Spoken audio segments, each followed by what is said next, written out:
ಒಂದು ಬಾರಿ ಅವರು ಕಂಪಲಿ ಅಂತ ಒಂದು ಕ್ಷೇತ್ರ, ಆ ಕಂಪಲಿ ಕ್ಷೇತ್ರದೊಳಗೆ ಅಂದರೆ ಇಲ್ಲೇ ಹತ್ತಿರದಲ್ಲಿ ತುಂಗಭದ್ರಾ ನದಿ ತೀರದಲ್ಲಿರುವಂತಹ ಒಂದು ಊರು ಕಂಪಲಿ ಅಂತ.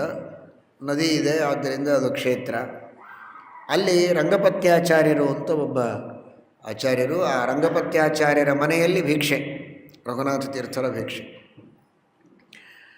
ಆಗ ನಿರ್ಮಾಲ್ಯ ವಿಸರ್ಜನೆಯನ್ನು ನದಿ ತೀರದಲ್ಲಿ ಮಾಡಬೇಕು ಅಂತ ಆ ಸಂದರ್ಭದಲ್ಲಿ ಮಹಾನುಭಾವರಾದ ವ್ಯಾಸರಾಜರು ಇದ್ದಾರೆ, ರಘುನಾಥ ತೀರ್ಥರ ಪ್ರೀತಿಯ ಶಿಷ್ಯರಾದ ರಘುವರಿಯ ತೀರ್ಥರು ಜೊತೆಗಿದ್ದಾರೆ, ಕಿರಿಯ ಪಟ್ಟ.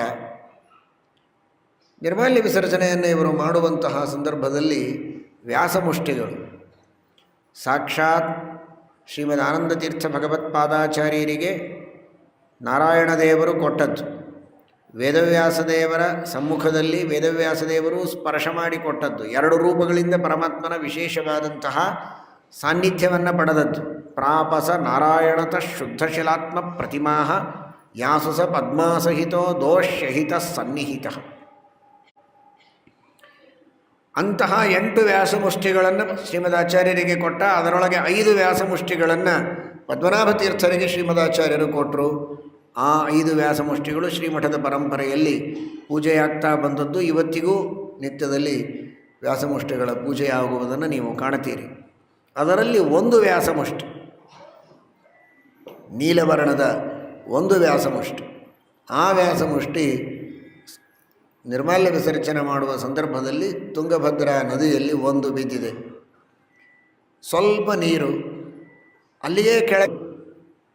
ಎಲ್ಲರೂ ಹುಡುಕಿದಾಗಲೂ ಸಿಗದೇ ಇದ್ದಾಗ ರಘುನಾಥ ತೀರ್ಥರು ಅದು ಸಿಗೋವರೆಗೆ ನಾನು ವೇದವ್ಯಾಸದೇವರ ದರ್ಶನ ಆಗಬೇಕು, ಆಮೇಲೆ ಊಟ ಮಾಡಬೇಕು ಅಂತ. ಆಗ ಉಳಿದವರಿಗೆಲ್ಲ ತೀರ್ಥ ಕೊಟ್ಟು ನಿತ್ಯ ದೇವರ ಪೂಜೆಯನ್ನು ಮಾಡಿ ತೀರ್ಥವನ್ನು ಕೊಟ್ಟು ನೀವೆಲ್ಲ ಊಟ ಮಾಡಿರಿ ಅಂತ ಹೇಳ್ತಾ ಇದ್ರು. ತಾವೊಬ್ಬರು ಮಾತ್ರ ಉಪವಾಸ ಮಾಡಿದ್ದಾರೆ. ಅವರೊಬ್ಬರ ಉಪವಾಸ, ಆ ತಪಸ್ಸಿನಿಂದ ಪ್ರಸನ್ನನಾದಂತಹ ಭಗವಂತ ಅವರಿಗೆ ಸ್ವಪ್ನದಲ್ಲಿ ಸೂಚನೆಯನ್ನು ಕೊಡ್ತಾನೆ. ನಿಮಗೆ ಇವರಿಗೆ ಹಿಂದೆ ನಡೆದ ಕಥೆ ಏನು ಅಂದರೆ, ಇವರು ಯಾತ್ರೆಯನ್ನು ಮಾಡಬೇಕು ಅಂತ ಹೊರಟಿರ್ತಾರೆ ಉತ್ತರ ಭಾರತಕ್ಕೆ. ಗಂಗಾ ಯಮುನಾ ಇತ್ಯಾದಿಗಳ ಸ್ನಾನವನ್ನು ಮಾಡಬೇಕು, ಪ್ರಯಾಗಕ್ಕೆ ಹೋಗಬೇಕು, ಕಾಶಿ ಗಯಾ ಇತ್ಯಾದಿ ಕ್ಷೇತ್ರಗಳಿಗೆಲ್ಲ ಹೋಗಬೇಕು ಅಂತ ಸಂಕಲ್ಪ. ಸ್ವತಃ ಗಂಗಾದೇವಿ ಯಮುನಾದೇವಿ ಪ್ರತ್ಯಕ್ಷರಾಗಿ ತಿಳಿದುಕೊಳ್ಳಿ ರಘುನಾಥ ತೀರ್ಥರ ಮಹಿಮೆ ಏನು ಅಂತ. ಸತ್ಯನಿಧಿ ವಿಲಾಸದಲ್ಲಿ ಪ್ರಾಚೀನವಾದಂತಹ ಗ್ರಂಥ, ಮೊನ್ನೆನೇ ದಶಮಿ ಅವರ ಆರಾಧನೆ ಆಯಿತು ಸತ್ಯನಿಧಿ ತೀರ್ಥರು. ಆ ಸತ್ಯನಿಧಿ ತೀರ್ಥರ ಚರಿತ್ರೆಯ ಗ್ರಂಥ ಶ್ರೀನಿವಾಸ ಕವಿಗಳು ಅಂತ ಆ ಪ್ರಾಚೀನರು ಸಮಕಾಲೀನ ಕವಿಗಳು ಮಾಡಿದಂತಹ ಗ್ರಂಥ. ಅಂತಹ ಸತ್ಯನಿಧಿ ವಿಲಾಸದಲ್ಲಿ ರಘುನಾಥರ ಮಹಿಮೆಯನ್ನು ವರ್ಣನೆ ಮಾಡುವಾಗ ಹೇಳ್ತಾರೆ, ಗಂಗಾದೇವಿ ಯಮುನಾದೇವಿ ಇವರಿಗೆ ದರ್ಶನವನ್ನು ಕೊಡ್ತಾರೆ. ಇಬ್ಬರು ದರ್ಶನ ಕೊಟ್ಟು ಪ್ರತ್ಯಕ್ಷರಾಗಿ ಬಂಗಾರದ ಕೊಡದಿಂದ ಅಭಿಷೇಕವನ್ನು ಮಾಡುತ್ತಾರೆ. ನೀವಿದ್ದಲ್ಲೇ ನಮ್ಮ ನೀರಿನಿಂದ ನಿಮಗೆ ಅಭಿಷೇಚನ ಮಾಡಿ ಪವಿತ್ರರನ್ನಾಗಿ ಮಾಡ್ತಾ ಇದ್ದೇವೆ, ನೀವು ಮತ್ತೆ ಅಷ್ಟು ದೂರ ಯಾತ್ರೆ ಮಾಡಿ ಬರುವುದು ಬೇಡ ಅಂತ. ಅದಕ್ಕೆ ಕೂರ್ಮೋ ವರುಣ ಗಂಗೇಚ ಯಸ್ಯ ಪ್ರತ್ಯಕ್ಷತಾಂಗತಃ. ಪ್ರತ್ಯಕ್ಷವಾಗಿ ಗಂಗಾದೇವಿ ಯಮುನಾದೇವಿ ಬಂದು ನಾವೇ ನೀವಿದ್ದಲ್ಲಿಗೆ ಬಂದು ನಿಮಗೆ ನೀರನ್ನು ಎರಿತಾ ಇದ್ದಾಗ ನೀವ್ಯಾಕೆ ಮತ್ತೆ ಅಷ್ಟು ದೂರ ಯಾತ್ರೆ ಮಾಡಿ ಬರ್ತೀರಿ ಅಂತ. ನಾವ್ಯಾಕೆ ಬಂದ್ವಿ ಅಂತ ಕಾರಣ ಹೇಳ್ತಾರೆ. ಸಾಕ್ಷಾತ್ ಮೂಲರಾಮದೇವರು, ದಿಗ್ವಿಜಯ ರಾಮದೇವರು, ವ್ಯಾಸಮುಷ್ಟಿಗಳು ಇರುವಂತಹ ಈ ಸನ್ನಿಧಾನದಲ್ಲಿ ಯಾವಾಗಲೂ ನಮ್ಮ ಸನ್ನಿಧಾನ ಇದ್ದೇ ಇರುತ್ತೆ. ಅದಕ್ಕಾಗಿ ನೀವು ತೀರ್ಥಯಾತ್ರೆಗೋಸ್ಕರ ಅಂತ ಬರಬೇಕಾಗಿಲ್ಲ.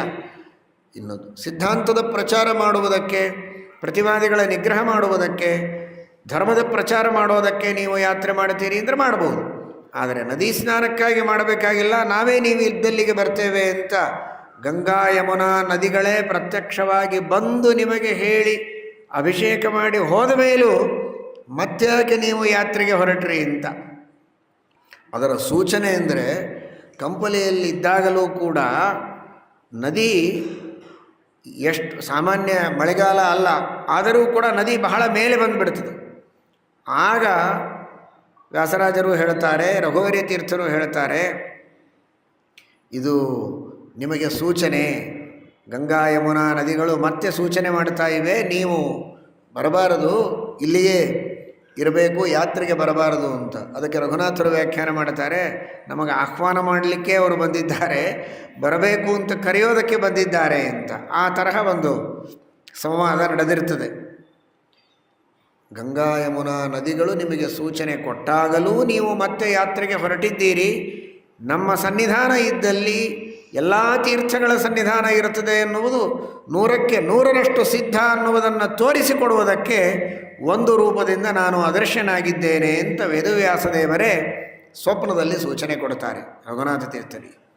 ಸರಿ, ಹಾಗಾದರೆ ಮುಂದೇನು ಮಾಡಬೇಕು ಅಂತ. ನಾನು ಇದು ಮುಂದೆ ಇತಿಹಾಸದೊಳಗೆ ನೆನಪುಳಿಯಬೇಕು ಅಂತ ನಾನು ಮತ್ತೆ ಅದೇ ರೂಪದಿಂದ ಬರೋದಿಲ್ಲ, ಕೂರ್ಮ ರೂಪದಿಂದ ಬರ್ತೇನೆ ಅಂತ ಸ್ವಪ್ನದಲ್ಲಿ ಹೇಳಿ, ಅನೇಕ ಶಿಲಾಮಯವಾದ ಕೂರ್ಮಗಳು ಅಲ್ಲಿರ್ತವೆ ನದಿಯಲ್ಲಿ. ನೀವು ಆರಿಸಿಕೊಂಡು ಒಂದೊಂದಕ್ಕೆ ಕ್ಷೀರಾಭಿಷೇಕವನ್ನು ಮಾಡಿ, ಯಾವ ಕೂರ್ಮಕ್ಕೆ ಕ್ಷೀರಾಭಿಷೇಕ ಮಾಡಿದರೆ ಜೋರಾಗಿ ತಿರುಗತ್ತೆ ಅದರಲ್ಲಿ ನನ್ನ ಸನ್ನಿಧಾನವಿದೆ ಅಂತ ತಿಳಿದುಕೊಂಡು ಅದನ್ನು ನೀವು ಮಠದಲ್ಲಿಟ್ಟು ಪೂಜೆ ಮಾಡಬೇಕು ಅಂತ. ಹಾಗೇ ಮಾಡುತ್ತಾರೆ. ಮಾರನೇ ದಿವಸ ಅಲ್ಲಿ ಹೋಗಿ ನೋಡಿದರೆ ಅನೇಕ ಕೂರ್ಮಗಳು ಕಾಣಿಸ್ತವೆ. ಒಂದೊಂದಾಗಿ ಇಟ್ಟು ಅಭಿಷೇಕ ಮಾಡುತ್ತಾರೆ, ತಿರುಗೋದಿಲ್ಲ. ಒಂದು ಕೂರ್ಮಕ್ಕೆ ಅಭಿಷೇಕ ಮಾಡಿದರೆ ಅತೀ ವೇಗವಾಗಿ ಅದು ತಿರುಗುತ್ತದೆ, ಭ್ರಮಣ ಮಾಡುತ್ತದೆ. ಅದನ್ನು ಇಟ್ಟುಕೊಂಡು ಇವತ್ತಿಗೂ ಶ್ರೀಮಠದಲ್ಲಿ ಆ ಕೂರ್ಮರೂಪಿಯಾದಂತಹ ವೇದವ್ಯಾಸದೇವರಿದ್ದಾರೆ. ಕೂರ್ಮರೂಪದಲ್ಲಿ ಕ್ಷೀರಾಭಿಷೇಕವನ್ನು ಮಾಡಿದರೆ ಈಗಲೂ ಆ ಕೂರ್ಮರೂಪಿಯಾದ ಪರಮಾತ್ಮ ಭ್ರಮಣವನ್ನು ಮಾಡುತ್ತಾರೆ.